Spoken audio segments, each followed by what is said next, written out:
ইতিহাসে ঠাকুরবাড়ির অর্থাৎ ঠাকুরনগরের ঠাকুরবাড়ির সর্বকনিষ্ঠা সদস্যা মধুপর্ণা ঠাকুর।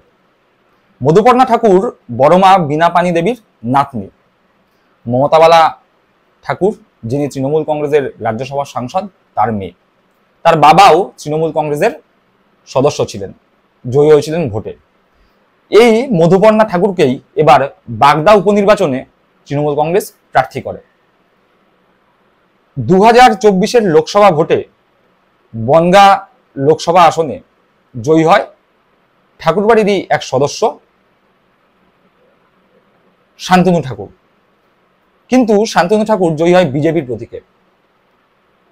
বিশাল ভালো রেজাল্ট হয়। বাগদা মতুয়া অধ্যুষিত এলাকা স্বাভাবিকভাবেই ঠাকুরবাড়ির প্রতি তাদের সহানুভূতি আছে, সেন্টিমেন্ট আছে। সেই জায়গায় দাঁড়িয়ে তৃণমূল কংগ্রেস প্রার্থী করেছিল মধুপর্ণা ঠাকুরকে। মধুপর্ণা ঠাকুর 25 বছর বয়সী একটি মেয়ে। তিনি এবার তার নিকটতম প্রতিদ্বন্দ্বী বিজেপিকে 33,000-এর বেশি ভোটে হারিয়ে দিয়েছেন। প্রাণোচ্ছল একটি মেয়ে বাগদার ঘরে ঘরে পৌঁছে গিয়েছিলেন, হাত জোর করে বলেছিলেন, আমি আপনাদের ঘরে মেয়ে, আমাকে ভোট দিয়ে যেতাম। বাগদার মানুষ, বাগদার মতুয়া সমাজ জিতিয়েছেন মধুপর্ণা ঠাকুরকে। মধুপর্ণা ঠাকুর ভোটে জয়ী হয়ে বলেছেন, আমি থাকতে পারি ঠাকুর বাড়িতে, কিন্তু যেহেতু বাগদায় আমি ভোটের আগের 1 মাস পড়েছিলাম, আমি আগামী 2 বছর আমার যতদিন বিধায়ক হিসেবে থাকবো ততদিন আমি বাগদার মানুষের জন্য বাগদাতেই থাকবো।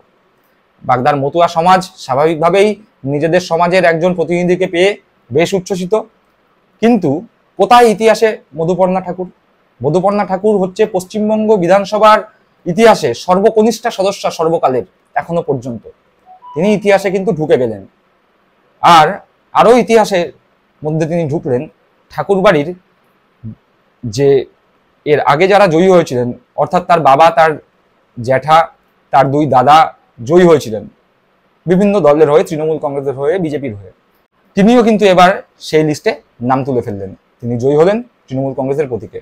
ঘটনাচক্রে তিনিও তার পরিবারের সর্বকনিষ্ঠা সদস্য এবং পশ্চিমবঙ্গের যে বর্তমান বিধানসভা তারও তিনি সর্বকনিষ্ঠা সদস্যা। 25 বছর বয়সী বিধায়িকা কেমন কাজ করে সেই দিকে আমাদের নজর থাকবে। আমরা তাকে শুভেচ্ছা জানাই। আমরা আশা করব তিনি তার বিধানসভা এলাকায় যে উন্নয়নের ধারা পশ্চিমবঙ্গ জুড়ে চলছে সেই উন্নয়নের ধারা তিনি বজায় রাখবেন। যেভাবে তিনি মানুষের বাড়ি বাড়িতে গিয়ে ভোটের প্রচার করেছিলেন সেইভাবেই মানুষের দরজায় দরজায় গিয়ে তিনি পরিষেবা পৌঁছে দেবেন, আমরা এই আশাই রাখি। সকলে ভালো থাকবেন, সুস্থ থাকবেন। এই এপিসোডটি ভালো লেগে থাকলে অবশ্যই কমেন্ট করে জানাবেন। জয় হিন্দ, বন্দে মাতরম।